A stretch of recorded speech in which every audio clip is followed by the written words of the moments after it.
വിജയേട്ടാ നമസ്കാരം. നമസ്കാരം. പശ്ചിമേഷ്യ പശ്ചിമേഷ്യയിൽ നമ്മൾ കഴിഞ്ഞ ദിവസം പറഞ്ഞതാണ് ഇറാനിലേക്ക് ഒരു അറ്റാക്ക് ഏത് നിമിഷവും ഇസ്രായേലിന്റെ ഭാഗത്തുണ്ടാകും എന്ന്.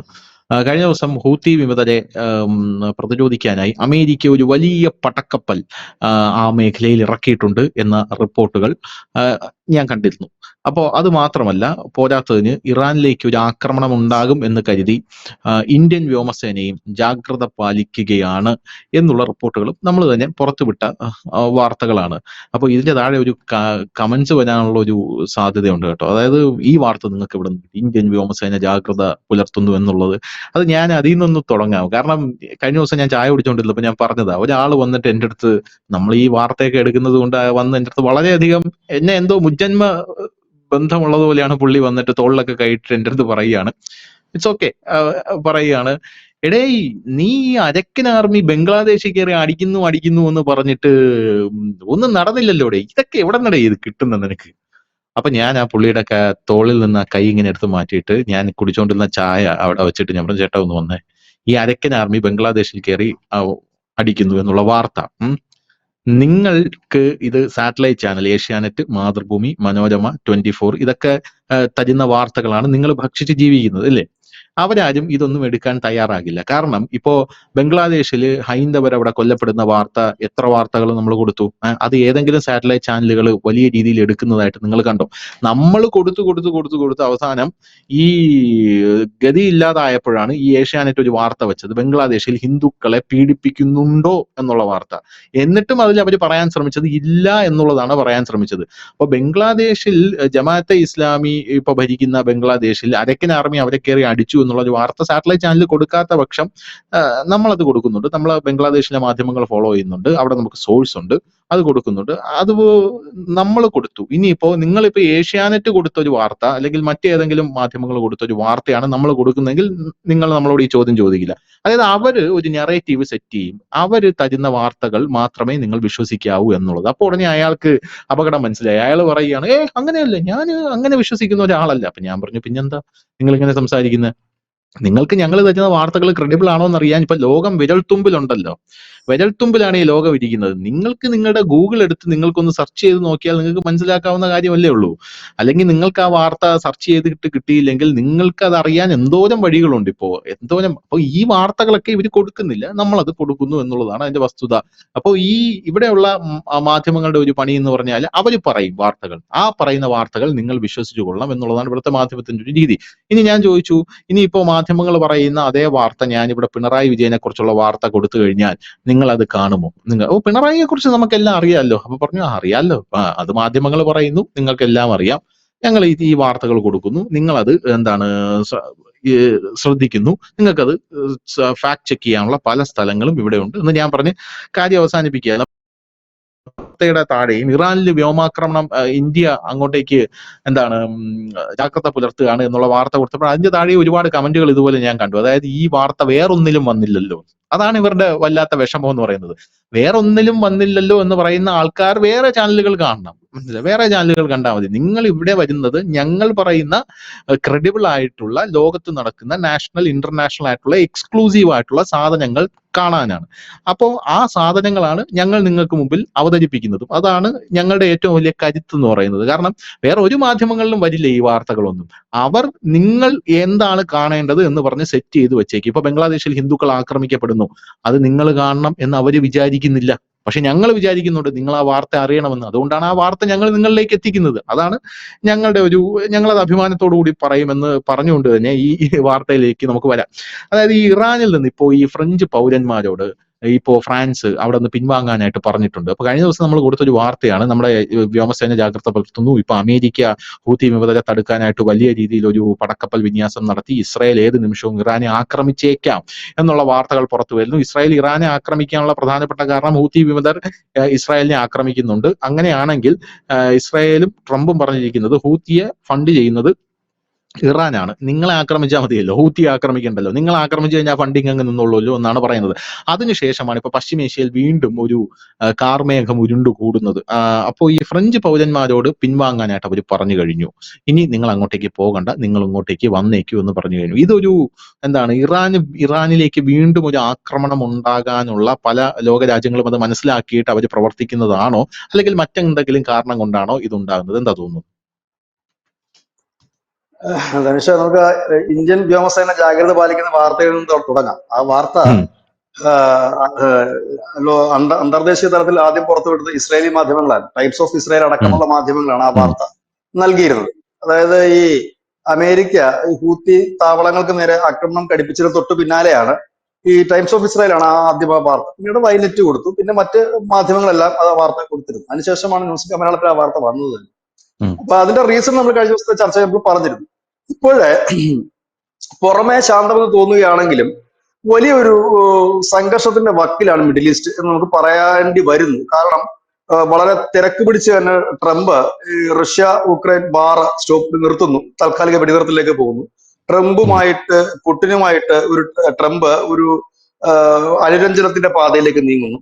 അതിനോടൊപ്പം തന്നെ ഹൂത്തി വിമതന്മാർക്കെതിരെ വലിയ രീതിയിലുള്ള ആക്രമണം നടത്തുന്നു. ഹൂത്തി വിമതന്മാരും തിരിച്ചടിക്കുന്നുണ്ട്. ഇന്നലെ ഹൂത്തി വിമതന്മാർ ഒരു ബാലിസ്റ്റിക് മിസൈല് ഈ ചെങ്കടലിലേക്ക് വിക്ഷേപിക്കുകയുണ്ടായി, ഈ അമേരിക്കൻ ഷിപ്പിനെ നേർക്ക്. ഉം, അപ്പോ ഇറാനെ സംബന്ധിച്ച് ഇറാൻ ആണ് ഇതിന്റെ എല്ലാം പ്രഭവ കേന്ദ്രം എന്ന് യൂറോപ്യൻസും മറ്റുള്ളവരും മനസ്സിലാകുന്നു. കാരണം ഇറാന്റെ പ്രോക്സികളാണ് ഈ പറയുന്ന ഹമാസും ഹിസ്ബുള്ളയും ഹൂത്തികളും ഒക്കെ. അതിൽ ഹമാസും ഹിസ്ബുള്ളയും ഏതാണ്ടൊക്കെ ഒതുക്കി കഴിഞ്ഞിരിക്കുന്നു. ഇനിയുള്ളത് ഹൂത്തീസ് ആണ്. ഹൂത്തീസുകളെ കൂടെ ഒതുക്കുക എന്നുള്ളതാണ്. ഇവിടെ ഇവരെല്ലാം ഇതിന്റെ ഫണ്ടിങ്ങും ആയുധങ്ങളും മറ്റും നൽകുന്നത് ഇറാനാണ് എന്നാണ് ഇവര് ഈ ട്രംപ് വളരെ ഓപ്പൺ ആയിട്ട് തന്നെ പറഞ്ഞത്. നമുക്കറിയാം, ബൈഡന്റെ ഭരണകാലത്ത് ഇറാനോടൊരു മൃദു സമീപനമായിരുന്നു അമേരിക്കയ്ക്ക് ഉണ്ടായിരുന്നെങ്കിൽ ട്രംപ് ഭരണത്തിൽ ഉം, ഏറിയതിനു ശേഷം അങ്ങനെ ഒരു മൃദു സമീപനമില്ല. ഇവർക്ക് രണ്ട് ലക്ഷ്യങ്ങളാണുള്ളത്. ഒന്ന്, ഗസയിൽ ഇപ്പോൾ നടക്കുന്ന വലിയ രീതിയിലുള്ള കരയുദ്ധം ആരംഭിച്ചിട്ടുണ്ട്. ഗസയിൽ ഇപ്പോൾ ഉം, വ്യോമാക്രമണത്തിന് പിന്നാലെ ഇപ്പോൾ അവരുടെ ലക്ഷ്യം എന്ന് പറയുന്നത് ഗസയെ മോചിപ്പിക്കുക, ഇല്ലെങ്കിൽ ഗസയുടെ ഒരു ഭാഗമെങ്കിലും ഇസ്രയേലിന്റെ അണ്ടറിലാക്കുക എന്നുള്ളതാണ് അതിന്റെ ഒരു നീക്കം. നമുക്കറിയാം, ട്രംപിനും വലിയ താല്പര്യമാണ് ഒരു ട്രേഡിംഗ് റൂട്ട്. അപ്പൊ അദ്ദേഹത്തിന് അതൊരു സ്വപ്നമാണ്. രണ്ടാമത്തെ കാര്യം എന്ന് പറഞ്ഞാൽ, ഇറാൻ എന്ന് പറയുന്ന ആ ഒരു രാജ്യം, ആ രാജ്യത്തിനെ ഒതുക്കിയാൽ മാത്രമേ അവരുടെ പ്രോക്സികൾ ഒതുക്കം കിട്ടൂ എന്ന് അവർ കരുതുന്നുണ്ട്. അപ്പൊ ഇതിനകത്ത് ഇപ്പോൾ ഏറ്റവും ഒടുവിൽ ട്രംപ് നടത്തിയ ഒരു പ്രസ്താവന എന്ന് പറഞ്ഞു കഴിഞ്ഞാൽ, ഇനി ഹൂത്തികൾ ഏതെങ്കിലും രീതിയിൽ ഞങ്ങളെ ആക്രമിക്കുകയാണെങ്കിൽ അതിന്റെ പിന്നിൽ ഇറാനാണെന്ന് കരുതേണ്ടി വരും, ഇറാനെതിരെ ഞങ്ങൾ അതെ. ആക്രമണം നടത്തുമെന്നാണ്. അപ്പൊ ഏതോ നിമിഷവും ഇറാനെതിരെ ഒരു ആക്രമണത്തിന് അമേരിക്ക കോപ്പ് കൂട്ടുന്നു എന്നുള്ള ഒരു കൃത്യമായ വിവരം ലോകത്തിനുണ്ട്. അതിന്റെ ഭാഗമായിട്ടാണ് യൂറോപ്യൻസിനെയൊക്കെ ഇപ്പോൾ ഇറാനിലുള്ള യൂറോപ്യൻസ് ഒക്കെ മടങ്ങി വരണം എന്ന് ഇപ്പോൾ ആവശ്യപ്പെടുന്നത്. ഇപ്പോൾ നിലവിൽ ഫ്രാൻസ് മാത്രമാണ് ഇത് ആവശ്യപ്പെട്ടതെങ്കിലും അധികം താമസിക്കാതെ മറ്റു രാജ്യങ്ങളും അത് പറയാനുള്ള സാധ്യത വളരെ കൂടുതലാണ്. കാരണം ഈ അമേരിക്കയെ സംബന്ധിച്ച് ഇറാനെ അടിക്കുക എന്ന് പറഞ്ഞാൽ അവരെ സംബന്ധിച്ച് വളരെ എളുപ്പമുള്ള കാര്യമാണ്. കാരണം അവർക്ക് ഏറ്റവും വലിയ ഒരു സൈനിക താവളം ഇറാഖിൽ തന്നെ ഉണ്ട് അമേരിക്കയെ സംബന്ധിച്ച്. ഈ ഗൾഫ് നാടുകളിലെല്ലാം തന്നെ അമേരിക്കയ്ക്ക് വലിയ സൈനിക താവളങ്ങൾ ഉള്ളതാണ്. അപ്പൊ അവരെ സംബന്ധിച്ച് ഒരു വിഷയമല്ല. ഇസ്രായേലിനെ സംബന്ധിച്ചായാലും ഇറാൻ ഒരു അടി കൊടുക്കണം എന്ന് ഇസ്രായേലും കരുതുന്നു. കാരണം ഇവരുടെ ഈ ആണവ നിലയങ്ങളാണ് ഈ രണ്ടു കൂട്ടരും ടാർഗറ്റ് ചെയ്യുന്നത്. പക്ഷെ നമ്മൾ മുൻപ് ചില വാർത്തകളിൽ നിന്ന് മനസ്സിലാക്കാൻ കഴിഞ്ഞത്, ഇസ്രായേലിന്റെ പക്കല് ഇറാന്റെ ആണവ നിലയങ്ങൾ തകർക്കാൻ പറ്റുന്ന തരത്തിലുള്ള ബോംബുകളില്ല. കാരണം ഇത് പാറക്കെട്ടുകളും മറ്റും തുരന്ന് അതിന് അടിയിലാണ് ഇവിടെ ആണവ നിലയങ്ങളും മറ്റും പ്രവർത്തിക്കുന്നത്. അങ്ങനത്തെ അത്തരം ബോംബുകളുള്ള ഈ അത് അമേരിക്കയ്ക്ക് മാത്രമേ ഉള്ളൂ. അതാണ് ഇറാൻ പറയുന്നത്, ഇസ്രായേൽ ആ ബോംബ് ഉപയോഗിച്ചാൽ പോലും അതിന്റെ പിന്നിൽ അമേരിക്കയാണ് എന്ന് നിങ്ങൾക്ക് അറിയാവുന്നത്. കാരണം ഈ ബോംബ് അവരുടെ കയ്യിൽ മാത്രമേ ഉള്ളൂ. അപ്പൊ അമേരിക്കയാണ് അത് ചെയ്യും എന്നുള്ള കാര്യം ഏറെക്കുറെ ഉറപ്പായിരുന്നു. അതിന്റെ ഭാഗമായിട്ടാണ് ഇപ്പോൾ ട്രംപ് ഈ ധൃതി പിടിച്ച് റഷ്യ ഉക്രൈൻ യുദ്ധം അവസാനിപ്പിച്ചത്. കാരണം എല്ലായിടത്തും കൂടെ കിടന്ന് അടിക്കാൻ അവർക്ക് പറ്റില്ല. അപ്പൊ ഈ സാഹചര്യത്തിൽ പുട്ടിനെ കൂടെ നിർത്തിക്കൊണ്ട് ഇവർക്ക് ഇറാന്റെ അടുത്ത് ഒരു യുദ്ധത്തിന് പോകാൻ, യുദ്ധത്തിനല്ല ഒരു ആക്രമണം തന്നെ നടത്താൻ കഴിയുള്ളൂ. കാരണം പുട്ടിൻ കുറച്ച് ഹെൽപ്പ് ചെയ്യുകയാണെന്നുണ്ടെങ്കിൽ ആ യുദ്ധം കുറച്ചുകൂടെ വ്യാപിക്കും. അത് അമേരിക്ക അടക്കമുള്ള രാജ്യങ്ങൾക്ക് ഒരുപാട് ദോഷം വരുത്തി വെക്കും. അതായത് സൈനികപരമായിട്ടുള്ള ദോഷമല്ല, സാമ്പത്തികപരമായിട്ട് ഒരുപാട് പിന്നാക്കം പോകും. പശ്ചിമേഷ്യയിൽ ഉള്ള വ്യാപാര ബന്ധങ്ങൾ മുഴുവൻ തകർന്ന് തരിപ്പണമാകും. എണ്ണവില കൂടും. അങ്ങനെയുള്ള അനവധി കാര്യങ്ങളുണ്ട്. അത് മാത്രവുമല്ല, ഇതിന്റെ ഇടയിലൂടെ ഇന്ത്യയും ചൈനയും പോലുള്ള ചില രാജ്യങ്ങൾ ഈ റഷ്യയെ പോലുള്ള, അല്ലെങ്കിൽ ചിലപ്പോൾ നാളെ ഇറാനിൽ നിന്ന് പോലും നമ്മൾ എണ്ണ കൂട്ടും. ഇറാനിൽ നിന്ന് എണ്ണ വാങ്ങുന്നുണ്ട്, അതിന്റെയൊക്കെ അളവ് കൂട്ടിക്കില്ല. കാരണം ഈ ഒന്ന് ചാകുമ്പോഴാണല്ലോ മറ്റൊന്നിന് വളമാകുന്നത്. ഈ യുദ്ധം കൊടുമ്പിരി കൊള്ളുകയാണ് എങ്കിൽ, അതായത് ഇപ്പൊ ഈ ട്രംപ് കരുതുന്നത് ഒരു ഉപരോധം കൊണ്ട് വലിയ കാര്യമില്ല. കാരണം ഉപരോധം റഷ്യക്കെതിരെ പ്രഖ്യാപിച്ചിട്ട് തൊട്ടടുത്ത ദിവസമാണല്ലോ ഇന്ത്യ റഷ്യയുടെ നിന്ന് എണ്ണ വാങ്ങിയത്. ഇനി നാളെ ഇറാനെതിരെ വലിയ ഉപരോധമാണ് പ്രഖ്യാപിക്കുന്നെങ്കിൽ ഇന്ത്യ വേറെ ഏതെങ്കിലും വഴിയിൽ നിന്ന് ഇറാനിൽ നിന്ന് എണ്ണ വാങ്ങിക്കൂടുന്നില്ല. ചിലപ്പോൾ ഇറാനിൽ നിന്നുള്ള എണ്ണ റഷ്യയിൽ കൊണ്ടുപോയിട്ട് അവിടുന്ന് ഇങ്ങോട്ടേക്ക് എത്തിക്കാനുള്ള സംവിധാനം നോക്കും. അതൊക്കെ നമ്മൾ ചെയ്യും. ഇത് ഉം. അപ്പോഴെന്ത് പറ്റും, സ്വാഭാവികമായി തന്നെ നമ്മളെ കണക്കുള്ള രാജ്യങ്ങൾ, ഇത് ഇന്ത്യയും ചൈനയും കണക്കുള്ള രാജ്യങ്ങൾക്ക് കുറച്ചുകൂടെ മേൽക്കൈ കിട്ടും, സാമ്പത്തികമായിട്ട് മുമ്പോട്ട് പോകാൻ സാധ്യതയുണ്ട്. അപ്പൊ അതുകൊണ്ട് ട്രംപ് ആലോചിക്കുന്നത് എന്താണ്, ഒരു അടി അങ്ങ് കൊടുക്കുക ഉപരോധത്തിന് പകരം. അപ്പൊ അവർ കുറെ ഒരു 10-20 വർഷം ബാക്കിലേക്ക് പോകും. ഒരു യുദ്ധം ഉണ്ടാകുക എന്ന് പറയുമ്പോൾ ഒരു രാജ്യം അതുവരെ മുന്നേറിക്കൊണ്ടിരുന്നത് പിന്നെ ഒരു 20-30 വർഷം പിന്നോക്കം പോവുകയാണ് ചെയ്യുന്നത്. അപ്പൊ ഇറാനിൽ ഒരു അടി കൊടുത്തു കഴിഞ്ഞാൽ അവർ ഏറ്റവും കൂടുതൽ ശ്രദ്ധ പതിപ്പിക്കുന്ന അവരുടെ ആണവ നിലയങ്ങൾക്കാണ്. അവർ ആണവ നിലയം എന്ന് പറയുമ്പോൾ എല്ലാവരുടെ ഒരു പൊതുധാരണ ഈ ആണവ ആയുധങ്ങളെ കുറിച്ചൊരു ധാരണയാണ്. അതല്ല, ഉം. ഊർജത്തിന്റെ ഒരു പ്രധാന സ്രോതസ്സും ആണവ കേന്ദ്രങ്ങളാണ്. നമ്മുടെ ഇന്ത്യയിൽ അനവധി ആണവ നിലയങ്ങളുണ്ട്. അതിൽ ഊർജം ഉൽപ്പാദിപ്പിക്കുക എന്നുള്ളതും കൂടെ ഉണ്ട്. ആണവ നിലയങ്ങളുടെ പ്രധാന ലക്ഷ്യം ഊർജ്ജം ഉൽപ്പാദിപ്പിക്കുക എന്നുള്ളതാണ്. അതിന്റെ ഒരു അതെ. ചെറിയ ഭാഗം മാത്രമേ ആണവായുധം എന്നുള്ളതിലേക്ക് വരുന്നുള്ളൂ. അപ്പം ഇറാനെ പോലെ രാജ്യത്തിന്റെ അവരുടെ പ്രധാനപ്പെട്ട ആണവ നിലയങ്ങൾ തകർക്കുകയാണ് എങ്കിൽ ഇറാനെ കുറഞ്ഞത് ഒരു 50 വർഷം പിന്നാക്കം കൊണ്ടുപോകാൻ പറ്റും. വൈദ്യുതി രംഗത്ത് വലിയ പ്രതിസന്ധി ഉണ്ടാകും, അവരുടെ ഊർജ്ജ പ്രതിരോധ രംഗത്ത് വലിയ പ്രതിസന്ധി ഉണ്ടാകും, വ്യാവസായിക രംഗത്ത് പ്രതിസന്ധി ഉണ്ടാകും. അങ്ങനെ അതിനെ നശിപ്പിച്ച് കളയുന്ന ഒരു രീതിയിലേക്ക് അത് കാര്യങ്ങൾ പോകും. അതാണ് അവർ ലക്ഷ്യമിടുന്നത്. കാരണം ഉപരോധത്തിനേക്കാൾ അപ്പുറത്തേക്ക് വളരെ ആക്റ്റീവ് ആയിട്ടുള്ള അല്ലെങ്കിൽ വളരെ പവർഫുൾ ആയിട്ടുള്ളതൊന്നും ഈ ആക്രമണം തന്നെ ആയിരിക്കും എന്ന് അവർ കരുതുന്നുണ്ട്. പക്ഷെ പിന്നെ ആ ആക്രമണത്തിൽ നിന്നും അവർക്ക് കരകയറി വരാൻ ഒരുപാട് ടൈം എടുക്കും എന്ന് അമേരിക്ക കരുതുന്നു. കാരണം അത് ഉം. മാത്രവുമല്ല, ഈ അമേരിക്കയ്ക്ക് നമുക്കറിയാം, ഒന്നാം ട്രംപിന്റെ കാലത്ത് അമേരിക്ക ഈ പശ്ചിമേഷ്യയിൽ നടത്തിയ ഒരു ആക്രമണം എന്തിന്റെ പേരിലായിരുന്നു എന്നറിയാം. അവിടെ സൗദി അറേബ്യക്ക് നേരെ ഹൂത്തികളുടെ ആക്രമണം നടത്തി. ഒപ്പം തന്നെ ഉം. മിലീഷ്യസുകൾ ഇറാഖിൽ നിന്നും കൂടിയാണ് സൗദിക്കെതിരെ ഒരു ആക്രമണം നടത്തിയത്. ഉം. 2019 എന്ന് തോന്നുന്നു ആക്രമണം നടത്തിയിരുന്നു. അന്നാണ് ട്രംപ് അതിശക്തമായി ഇറാൻ കൂടെ കയറി ഒരു അടിയം കടിച്ചു. അപ്പം ഉം. ഇവിടെ ഈ ഇറാനിലൊരു അടി അടിച്ചു കഴിഞ്ഞാൽ ഇറാൻ പൊതുവെ പറഞ്ഞാൽ ഈ GCC രാജ്യങ്ങൾക്ക് ഒരു തലവേദനയാണ്. അവർ പബ്ലിക്കായിട്ട് പുറത്തു പറയുന്നില്ലെങ്കിൽ അവർക്കും ഒരു തലവേദന. കാരണം അവിടെയൊക്കെ നടക്കുന്ന ചെറുതും വലുതുമായ എല്ലാ വിഷയങ്ങളും ഇറാനാണെന്ന് അവരും കരുതുന്നുണ്ട്. അപ്പൊ ഇറാനിൽ കയറി ഒരു അടി അടിച്ചു കഴിഞ്ഞാൽ അവിടുത്തെ ഹീറോ ആയിട്ട് അമേരിക്കയ്ക്ക് നിൽക്കാൻ കഴിയും. വീണ്ടും പഴയതുപോലെ ഒരു അവരുടെ അണ്ടറിലേക്ക് ഈ കാര്യങ്ങളെല്ലാം നീങ്ങും.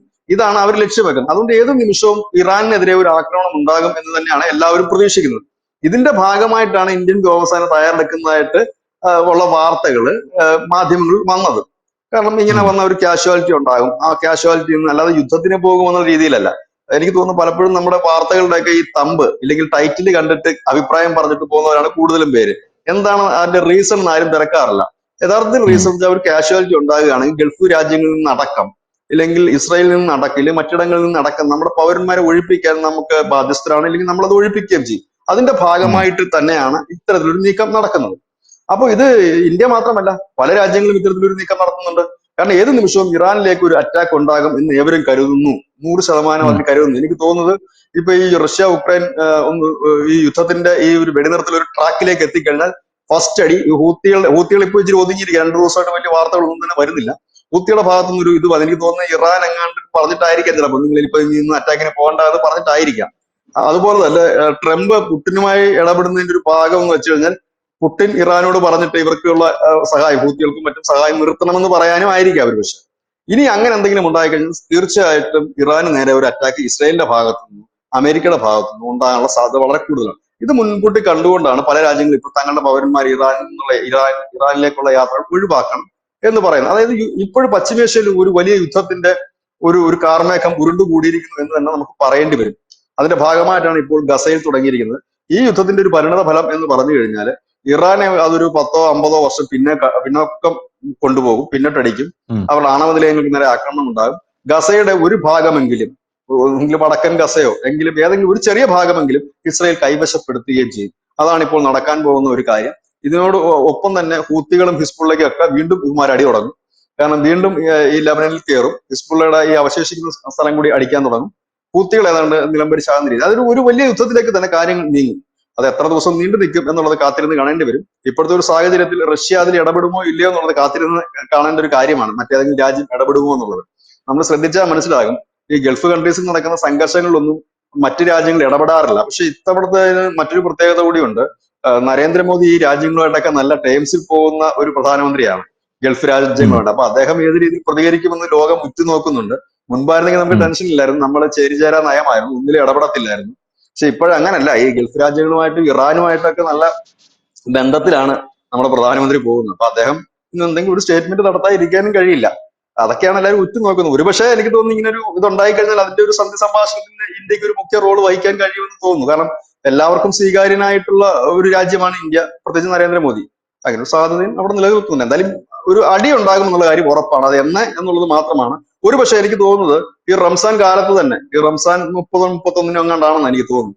അപ്പൊ ആ ഒരു സമയത്ത് തന്നെ ഇത് നടക്കാനുള്ള സാധ്യതകൾ വളരെ കൂടുതലാണ്. അതിന് അപ്പുറത്തേക്ക് പോകാൻ സാധ്യതയില്ല. കാരണം അങ്ങനെയാണ് ഈ ഇത്തരത്തിലുള്ള യുദ്ധങ്ങളുടെയൊക്കെ ഒരു രീതി പോകുന്നത്. കാരണം ഈ റംസാൻ കാലത്ത് തന്നെയാണല്ലോ അവര് ഈ ഗസയിലും മറ്റും ഇത്രയും വ്യാപകമായ ബോംബിംഗ് നടന്നു. അപ്പൊ അതിനുള്ള സാധ്യതകൾ വളരെ കൂടുതലാണ്. അപ്പൊ പശ്ചിമേഷ്യ ശാന്തമല്ല, അശാന്തമാകും ഒരു യുദ്ധത്തിലേക്ക് തന്നെയാണ് പോകുന്നത്. താങ്ക് യു ബിജുട്ടാ, thank you so much. Thank U.